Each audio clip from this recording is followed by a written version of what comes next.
Sesudah itu naiklah Yesus ke dalam perahu, lalu menyeberang. Kemudian sampailah ia ke kotanya sendiri. Maka dibawa oranglah kepadanya seorang lumpuh yang terbaring di tempat tidurnya. Ketika Yesus melihat iman mereka, berkatalah ia kepada orang lumpuh itu, "Percayalah, hai anakku, dosamu sudah diampuni." Saya percaya, Tuhan. Maka berkatalah beberapa orang ahli Taurat dalam hatinya, Ia menghujat Allah. tetapi Yesus mengetahui pikiran mereka, lalu berkata, "Mengapa kamu memikirkan hal-hal yang jahat di dalam hatimu? Manakah lebih mudah, mengatakan dosamu sudah diampuni, atau mengatakan bangunlah dan berjalanlah? Tetapi supaya kamu tahu bahwa di dunia ini Anak Manusia berkuasa mengampuni dosa." Lalu berkatalah ia kepada orang lumpuh itu, "Bangunlah, angkatlah tempat tidurmu, dan pulanglah ke rumahmu." dan orang itu pun bangun, lalu pulang. Maka banyak orang yang melihat hal itu takut, lalu memuliakan Allah yang telah memberikan kuasa sedemikian itu kepada manusia. Setelah Yesus pergi dari situ, ia melihat seorang yang bernama Matius duduk di rumah cukai. Lalu ia berkata kepadanya, "Ikutlah aku." Maka berdirilah Matius, lalu mengikut dia.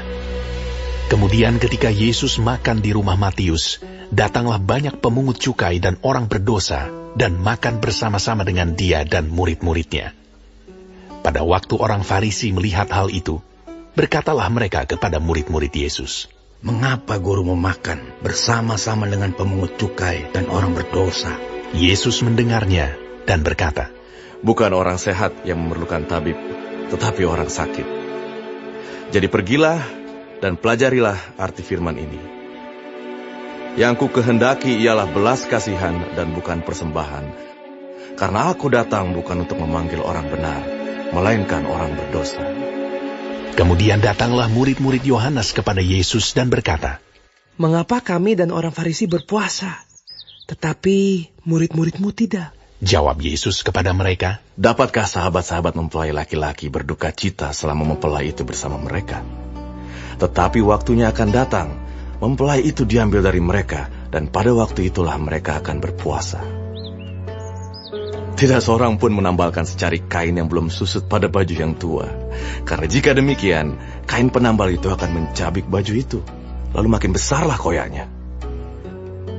Begitu pula anggur yang baru, tidak diisikan ke dalam kantong kulit yang tua, karena jika demikian, kantong itu akan koyak sehingga anggur itu terbuang dan kantong itu pun hancur. Tetapi anggur yang baru disimpan orang dalam kantong yang baru pula, dan dengan demikian terpeliharalah kedua-duanya. Sementara Yesus berbicara demikian kepada mereka, datanglah seorang kepala rumah ibadat, lalu menyembah dia dan berkata, Anakku perempuan baru saja meninggal. Tetapi datanglah dan letakkanlah tanganmu atasnya, maka ia akan hidup. Lalu Yesus pun bangunlah dan mengikuti orang itu bersama-sama dengan murid-muridnya. Pada waktu itu, seorang perempuan yang sudah 12 tahun lamanya menderita pendarahan, maju mendekati Yesus dari belakang dan menjamah jumbai jubahnya. Karena katanya dalam hatinya, Asal ku jamah saja jubahnya, aku akan sembuh. Tetapi Yesus berpaling dan memandang dia, serta berkata, Teguhkanlah hatimu, hai anakku. Imanmu telah menyelamatkan engkau. Maka sejak saat itu, sembuhlah perempuan itu. Terima kasih Tuhan.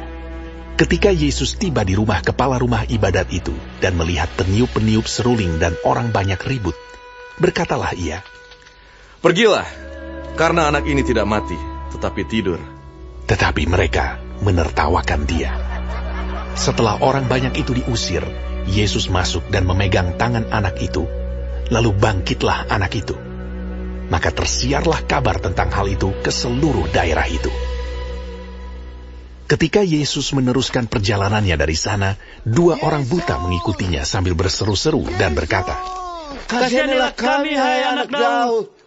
Setelah Yesus masuk ke dalam sebuah rumah, datanglah kedua orang buta itu kepadanya, dan Yesus berkata kepada mereka, Percayakah kamu bahwa aku dapat melakukannya? Mereka menjawab, Ya Tuhan, kami percaya. Lalu Yesus menjamah mata mereka sambil berkata, Jadilah kepadamu menurut imanmu. Maka meleklah mata mereka. Dan Yesus pun dengan tegas berpesan kepada mereka. Katanya, Jagalah, supaya jangan seorang pun mengetahui hal ini. Tetapi mereka keluar dan memasyurkan dia ke seluruh daerah itu.